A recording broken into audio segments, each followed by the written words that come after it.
نضر الله وجوها لم تزل مثل السحاب من وريد القلب تروي عن دمن كل الهضاب. یہ کوئی من گھڑت کہانی نہیں ہے.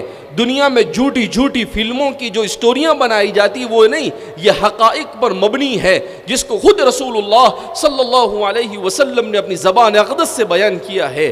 اس اسلام نے جتنی بہترین اسٹوریاں قرآن اور حدیث میں بیان کی ہے، دنیا کے کسی کتاب میں آپ کو اس سے بہتر کہانیاں اور قصے نہیں مل سکتے ہیں. مگر ہم دوسری جھوٹی چیزوں پر بھروسہ کر رہے ہیں، اور جو حقائق ہمارے پاس اور جو ہیرے ہمارے پاس ہے ہم نے اسے چھوڑ رکھا ہے. امرأ فرعون حضرت آسیہ رضی اللہ عنہا، کیا ظلم نہیں کیا گیا؟ کھولتے ہوئے پانی کے اندر، کھولتے ہوئے تیل کے اندر میں ڈال کر انہیں موت کے گھاٹ اتار دیا گیا فرعون نے، مگر وہ ایمان اور اسلام سے ڈگمگائی نہیں. آج ہماری بہنیں یہ ارتداد کا شکار ہو رہی ہے. کیوں؟ اس لیے کہ ہمارے گھروں میں اسلامی ماحول نہیں. ہمارے گھروں میں عورتیں سیریلیں دیکھتی ہیں، ہمارے گھروں میں مرد فلموں کو دیکھ رہا ہے، ہمارا نوجوان یہ گیم کھیل رہا ہے. ہم سب ایسی لتوں کے اندر مبتلا ہو چکے ہیں کہ ہم نے اپنی اولاد کی تربیت کی اہمیت کو سمجھا ہی نہیں، جبکہ انسان کا سب سے قیمتی سرمایہ اگر اپنے ایمان اور اسلام کے بعد کوئی ہو سکتا ہے تو اس کی اپنی اولاد ہے، جو اس کے لیے آخرت اور دنیا میں عزت اور کامیابی کا بھی باعث ہو سکتی ہے، اور اس کے لیے بربادی اور ہلاکت کا بھی باعث ہو سکتی ہے. نبی کریم صلی اللہ علیہ وسلم کے پہلے ہم اپنی عورتوں کو کہے کہ وہ سیرت پڑھے، ان عورتوں کی سیرت پڑھے جن عورتوں نے ایسے ایسے حالات کے اندر میں اسلام پر استقامت کا ثبوت فراہم کیا. امرأ فرعون حضرت آسیہ رضی اللہ عنہا، کیا ظلم نہیں کیا گیا؟ کھولتے ہوئے پانی کے اندر، کھولتے ہوئے تیل کے اندر میں ڈال کر انہیں موت کے گھاٹ اتار دیا گیا فرعون نے، مگر وہ ایمان اور اسلام سے ڈگمگائی نہیں. ایک حیرت انگیز واقعہ جو عام طور پر ہمارے عورتیں بھی نہیں جانتی اور ہمارا مرد بھی نہیں جانتا ہے. ماشطۃ فرعون. ماشطۃ فرعون کون ہے؟ رسول اللہ صلی اللہ علیہ وسلم مکہ مکرمہ میں تھے. حضرت جبریل علیہ السلام آپ صلی اللہ علیہ وسلم کی خدمت اقدس میں حاضر ہوئے، اور حاضر ہو کر حضرت جبریل نے کہا کہ میں براق لے کر آیا ہوں اور آپ کو میرے ساتھ چلنا ہے معراج کے لیے. تو پہلے سفر اسرا ہوا اور پھر اسرا سے معراج. سفر اسرا کس کو کہتے ہیں؟ سبحان الذی اسرا بعبدہ لیلا من المسجد الحرام الى المسجد الاقصى الذی بارکنا حولہ، جس کو قرآن نے بیان کیا کہ اللہ کے رسول صلی اللہ علیہ وسلم کو سوار کیا گیا براق پر. یہ کوئی من گھڑت کہانی نہیں ہے. دنیا میں جھوٹی جھوٹی فلموں کی جو اسٹوریاں بنائی جاتی وہ نہیں، یہ حقائق پر مبنی ہے جس کو خود رسول اللہ صلی اللہ علیہ وسلم نے اپنی زبان اقدس سے بیان کیا ہے. اس اسلام نے جتنی بہترین اسٹوریاں قرآن اور حدیث میں بیان کی ہے، دنیا کے کسی کتاب میں آپ کو اس سے بہتر کہانیاں اور قصے نہیں مل سکتے ہیں.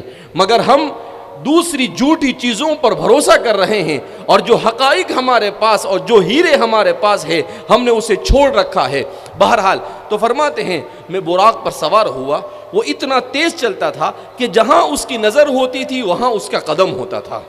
اس کے بعد فرماتے ہیں اللہ کے رسول صلی اللہ علیہ وسلم نے بڑی تفصیلات بیان کی کہ آپ وہاں سے نکلے، مدینہ منورہ سے گزرے تو کہا گیا کہ یہ آپ کا دار الہجرہ ہوگا. پھر ملک شام سے گزرے، وہاں پر آپ نے کتابوں کے ستون کو دیکھا.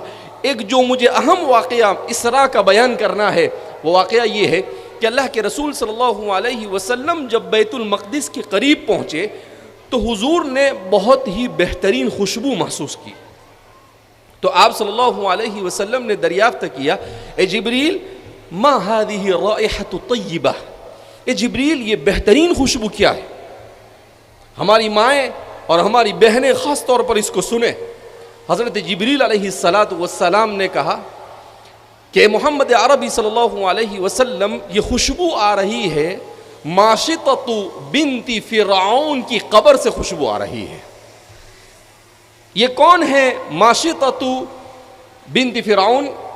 یہ ایک عورت تھی جو فرعون کی بیٹی کے سر پر کنگا کیا کرتی تھی. وہ فرعون کی بیٹی کے سر پر کنگا کر رہی تھی کہ اس کے ہاتھ سے کنگا گر گیا اور اس عورت نے اسے اٹھایا, بسم اللہ بول کر اٹھایا. تو یہ فرعون کی بیٹی کہتی ہے کہ یہ کون سا تمہارا نیا معبود ہے جس کو تم پکار رہے ہو؟ کیونکہ فرعون دعویٰ کرتا تھا انا ربکم الاعلی, میں تمہارا سب سے بڑا رب ہوں.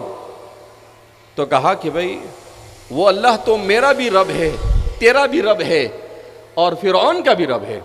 تو کہا کہ میں اپنے باپ سے جا کر کہوں گی کہ وہ تمہیں چھوڑ کر کسی اور رب کی عبادت کرتا ہے. کہا جا کر کہہ دے, کوئی حرج نہیں. وہ مومنہ تھی, حضرت موسیٰ علیہ السلام پر ایمان لا چکی تھی. اس بیٹی نے جا کر اپنے باپ کو خبر دی. وہ آگ بگولا ہو گیا کہ میرے محل میں یہ مومن عورت کیسے آ گئی. اس نے کہا کہ اس کو میرے دربار میں لایا جائے. اس کو لایا گیا, اس عورت کو, اور کھولتا ہوا تیل رکھا گیا. اس کے 3 بچے تھے. پہلے ایک بچے کو اس کھولتے ہوئے تیل میں جھونک دیا گیا. ماں کی نظروں کے سامنے وہ کھولتے ہوئے تیل میں بلبلاتا ہوا موت کے گھاٹ اتر گیا. دوسرے بچے کو لایا گیا, اس کے ساتھ بھی ایسے ہی کیا گیا. یہ خود رسول اللہ صلی اللہ علیہ وسلم نے بیان کیا ہے. تیسرا بچہ اس کی گود میں تھا جو ابھی دودھ پی رہا تھا, بول بھی نہیں سکتا تھا.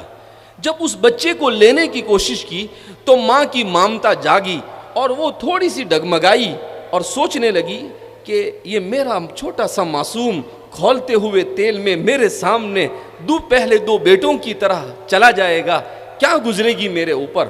وہ سوچ رہی تھی کہ اللہ نے اس بچے کو قوت گویائی عطا کی اور اس بچے نے کہا اسبیری, اے میری ماں صبر کر, کوئی بات نہیں, اس عذاب کو برداشت کر لے, مگر ہمیشہ ہمیشہ کی اللہ کے عذاب سے اپنے آپ کو بچا لے. جب یہ جملہ اس بچے کے منہ سے سنا تو اس نے فوراً بچہ دے دیا. اس بچے کو بھی اس کی ماں کے سامنے ڈال دیا گیا, اس عورت کو بھی ڈال دیا گیا اور ان کی ہڈیوں کو وہاں پر ایک قبر میں ڈال دیا گیا. اب سر میں کنگا کرنے والی ایک معمولی سی عورت, مگر ایمان پر اپنے اور اپنے خاندان کو نچھاور کیا, کیسی فضیلت عطا فرمائی کہ انسانوں میں سب سے افضل ترین انسان سب سے افضل ترین سفر کر رہے ہیں, سب سے افضل ترین فرشتے کے ساتھ سب سے افضل ترین سواری پر سفر کر رہے ہیں اور اس قبر سے خوشبو ان کو محسوس ہو رہی ہے. یہ ہے عورت. جب عورت ایمان پر جم جاتی ہے, جب عورت اپنے آپ کو ایمان کے لیے قربان کرنے کے لیے تیار ہوتی ہے, وہ چاہے کتنے ہی گھٹیا خاندان سے تعلق رکھتی ہو, اللہ کی نظر میں اس کا مقام اتنا بلند ہوتا ہے کہ اس سے بڑھ کر اور کوئی مقام نہیں ہو سکتا ہے. ہم ہماری بچیوں کو سنائیں کہ ایسے ہوتے تھے لوگ ایمان پر قربانی دینے والی, ایسی ہوتی تھی ہماری مائیں اور ایسی ہوتی تھی ہماری عورتیں. آج ہم چھوٹا سا کہ بھئی مجھے ڈاکٹر نہیں مل رہا ہے اس لیے میں کسی غیر کے ساتھ شادی کر لوں گی, مجھے اپنے اسٹیٹس کا نہیں مل رہا ہے میں کسی غیر کے ساتھ چلی جاؤں گی. یہ کتنا کمزور ایمان ہو گیا ہمارا کہ چھوٹی چھوٹی چیز پر اپنے اتنے قیمتی ایمان کو بیچنے کے لیے ہم کیا ہو گئے ہیں, تیار ہو گئے ہیں. ہماری عورتوں نے ایسا کردار تاریخ میں ادا کیا ہے, خدا پاک کی قسم دنیا کی تاریخ میں کوئی ایسی عورتیں نہیں پیش کر سکتا ہے. ام المؤمنین عائشہ صدیقہ رضی اللہ تعالیٰ عنہ سب سے زیادہ روایتیں بیان کرنے والی, ان کی خدمت میں حضرت عمرہ بنت عبد الرحمن ابن اسد ابن زرارہ رضی اللہ تعالیٰ عنہ, ان کی سیرت کو پڑھے انسان کے رونگٹے کھڑے ہو جائے. میں ابھی طالب ہاشمی صاحب کی کتاب پہ پڑھ رہا تھا, اسلام کی 400 باکمال خواتین. ہماری عورتیں اس کتاب کو لے انٹرنیٹ پر سے ڈاؤن لوڈ کریں اور اس کا مطالعہ کریں کہ حضرت عمرہ بنت عبد الرحمن ابن اسد ابن زرارہ کیسی مائناز عورت تھی. وہ عورت جس نے آج جو احادیث کا ذخیرہ ہمارے پاس جمع ہے, امام زہری اور ابن حزم ان دونوں کو تیار کرنے والی حضرت عمرہ ہے. انہی کی برکت سے احادیث مبارکہ کو تدوین عمل میں آئی. ایسی بے شمار مثالیں ہماری تاریخ میں ملتی ہے. ان عورتوں کی تاریخ کو پڑھیں, ہماری صحابیات نے کیسے زندگی گزاری, ہمارے نبی کریم صلی اللہ علیہ وسلم کی ازواج مطہرات نے کیسے زندگی گزاری, اللہ کے رسول کی بیٹیوں نے کیسے زندگی گزاری. حضور نے خود کہا یا فاطمہ بنت محمد, اے فاطمہ بنت محمد یاد رکھ تیرا باپ تجھے جہنم سے نہیں چھٹکارا دے سکتا ہے، تجھے خود عمل اور کردار کرنا ہوگا۔ آپ نے اپنی اولاد کی ایسی تربیت کی کہ انہوں نے ایسا تقوی اختیار کیا کہ حضور کی زبان سے اللہ نے کہلوایا سیدۃ نساء اہل الجنہ، کہ فاطمہ تو نے تو ایسا کردار اور ایسا عمل کر کر دکھایا کہ تو جنت کی عورتوں کی سردار بن گئی۔ اور اسی فاطمہ نے اپنی اولاد کی ایسی تربیت کی کہ سیدہ شباب اہل الجنہ، کہ حسن اور حسین کو جنت کے نوجوانوں کا سردار بنا دیا۔ ایسی ہوتی ہے ماں جو جنت کے سرداروں کی تربیت کیا کرتی ہے۔ اس لیے ہم خاص طور پر چونکہ بڑی تعداد میں ہمارے یہاں پر عورتیں آئی ہوئی ہے، وہ اس بات کو سمجھے کہ سب سے بڑی ذمہ داری اگر کسی پر تربیت کی ہے تو وہ ماں پر ہے، اس کے بعد باپ کا نمبر آتا ہے۔ اگر اولاد بگڑ رہی ہے اس کا مطلب یہ ہے کہ ہماری ماں نے اپنے تربیت کے کردار کو ختم کر دیا ہے۔ جب تک کہ ہماری مائیں تربیت اسلامیہ اور ایمانیہ کا کردار اپنے گھر میں ادا نہیں کرے گی، ارتداد کی اس آندھی کو نہیں روکا جا سکتا ہے، اور مصائب اور مشکلات کے اس طوفان کو نہیں روکا جا سکتا ہے۔ سب سے بڑا رول یہی ادا کرے گی۔ رسول اللہ صلی اللہ علیہ وسلم کو دھارس دلانے والی کون؟ حضرت خدیجۃ الکبریٰ رضی اللہ تعالی عنہا۔ حضور کے علم کو خذوا نصف علمکم من حمیرہ امت تک پہنچانے والی کون؟ ام المؤمنین عائشہ صدیقہ رضی اللہ تعالی عنہا۔ ایک ایک ایسی نظیر ہماری تاریخ میں موجود ہے کہ ہمیں کسی ہیروئن کی طرف جانے کی ضرورت نہیں، ہمیں کسی ایکٹر کی طرف جانے کی ضرورت نہیں، ہمیں ضرورت ہے ہماری ان عورتوں کی سیرت کو پڑھ کر انہی کے مطابق اپنی زندگی کو گزارنے